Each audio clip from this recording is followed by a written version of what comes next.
What's going on, guys?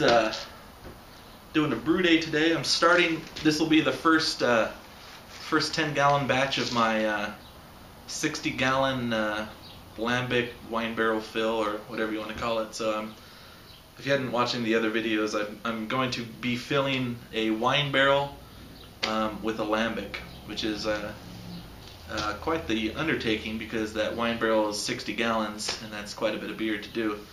My original plan was to do like 2 marathon brew days and ferment it all, ferment the whole, do primary fermentation in the barrel, which is the traditional way that Lambic brewers will do it. That's kind of the way that it's always been done, so that's the way I was going to do it, and it made sense because I don't have a 60-gallon fermenter, obviously.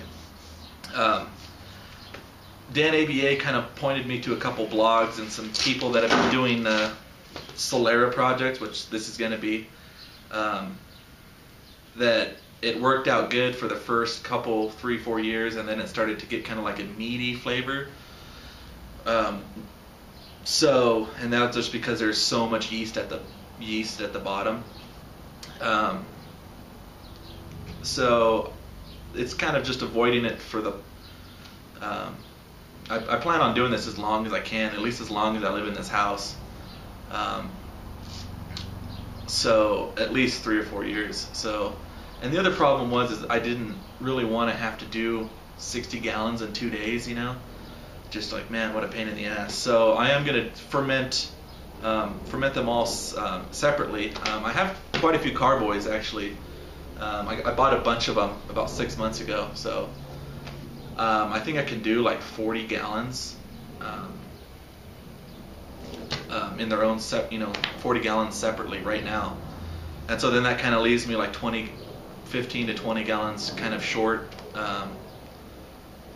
as far as fermentation space. So I might have to buy some buckets or something like that just to hold the rest, and then my barrel will just be like my secondary, just to try to cut down on some of the yeast at the bottom. So that's going to be the plan. It's just going to be an easier way to do it. I can, if I'm doing 10 gallons at a time, I can do fermentation control and stuff like that. So today I'm going to be pitching the 10 gallons with some East Coast yeast #1 Bug Farm.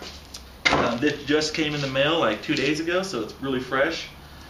The rest of the beers I'll be inoculating with East Coast yeast #20 bug blend. So I'm going to keep it somewhat controlled at this point. I'm not going to start adding dregs or anything too crazy. I have one other sour beer that I might add to the whole thing.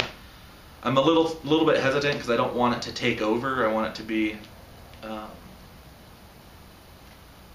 I guess I want to be able to know what's in there, and so you start adding like these beers that I've cultured up from bottle dregs. I don't want them to like start taking over. Although the beer that I would add, if it did take over, I wouldn't be that upset because it's really good. So yeah, that's all I'm doing today. I'm not going to film any of the brewing day. I'm mashing in right now, so just a nice relaxing brew day. So I went and looked at barrels actually the other day. There's a barrel company here in town locally, not too far away, and they sell all spirit barrels, wine barrels, all that stuff. They're a pretty big distributor, at least in Denver, I believe. But I can pick up a wine barrel for $130, so I didn't think that was too bad for a barrel, and they get them fresh all the time. So like he said, like every 2-3 weeks they'll get a whole new shipment in. So just to kind of play it by ear, and wait until they get a fresh shipment in, and then, and then go and pick it up. So that was pretty cool. So I picked up 2 sacks of Pilsner malt today, and I'm also going to be picking up, it's on order, but a sack of wheat malt. So my grain bill for this whole thing, now this is for a 70-gallon batch, so I will be doing. I will have 2 carboys extra just sitting off to the side for top offs and stuff like that. I'm always going to try to keep that kind of going, so Um, if I need to, I don't know. Maybe I shouldn't top off. Maybe I should leave, the angel share happen. I don't know. I'm gonna top it off probably, but here's my the grain bill for a. Hold on one second. So my grain bill for the whole barrel fill is 100 pounds of Pilsner, 24 pounds of wheat malt, and that's about 20% of the grist right there.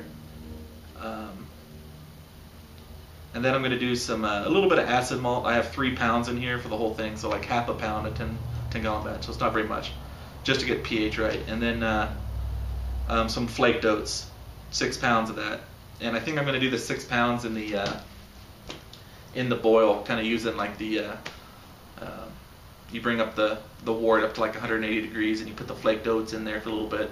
It just brings out some starches and some long chain sugars to. So it's like a turbid mash, a cheat for a turbid mash, which I'm not going to do a turbid mash 6 times. I'm not even going to do it once. So yeah, so that's about it. So it's going to be a pretty easy brew day. I might be doing some double brew days where I can knock out 20 gallons in a day. We'll kind of see how my time is. I definitely would like to get it all done this month, I think. Maybe a month and a half before it gets too hot outside. But yeah, that's about it. So let's see. Oh, shout out. There's a guy, Brandon. I can't remember his last name or his YouTube handler name. I'd have to look it up, but I'll put a link in the description. He's been doing some pretty cool really cool videos actually. He's just kind of just posting videos. He's actually been watching all of our videos for a long time, I think. So he has a really great system, a great Brutus 10 system, and he does really good videos, really well edited, entertaining the whole time. I like watching a video where it's an entertaining video, unlike this one where I just throw up for 7-8 minutes at a time. He doesn't do videos like this. He does like actually entertaining videos. So, but he's doing a coconut IPA, and he's using similar to what I did actually, and he's using like a Brett version.